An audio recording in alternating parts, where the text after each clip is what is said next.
Coming to a staircase, Stanley and the bucket walked upstairs to the boss's office.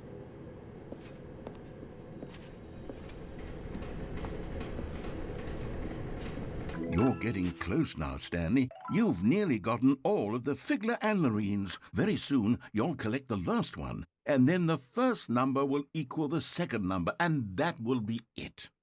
We'll be different people by then. Different in the sense that we used to have none of them, and now we have them all. You can't go back to when you had no Figler anlarines. None of us can.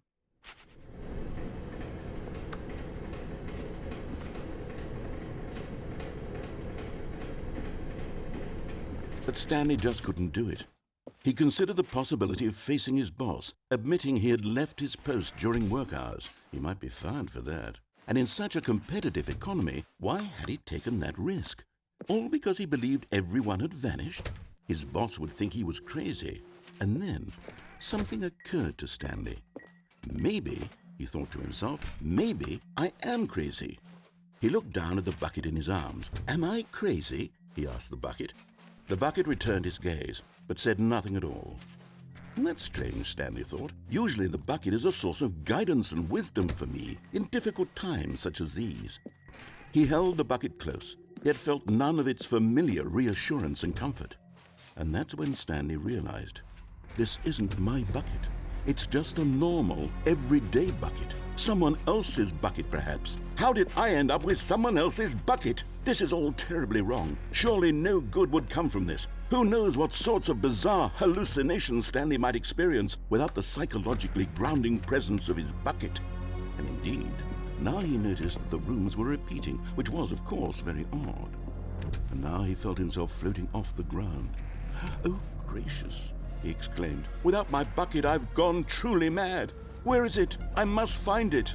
Far off in the distance now, he heard it, calling to him. Stanley! Stanley, it's me, the bucket. Could it truly be? He rushed forward from room to room, passing by one bucket after the next. None of them were his. None of them were his special bucket. Come to me, Stanley. Find me. He had to find the bucket. He had to return to his old friend. It was the only way to truly restore his sanity. And then suddenly, he froze dead in his tracks. He knew where the voice of the bucket had been coming from. The real bucket was inside of him all along. It was incredibly painful. Stanley doubled over in agony and blacked out.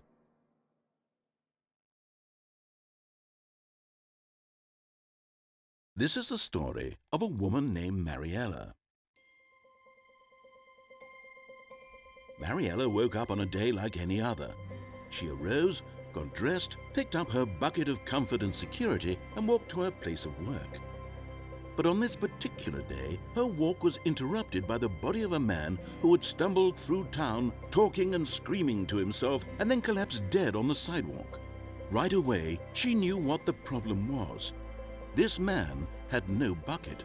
Of course he'd gone mad, ranting and raving about a narrator describing all of his actions and how everything is predetermined and free will is an illusion and it's all just a video game. It could all have been prevented if only he'd taken his bucket with him.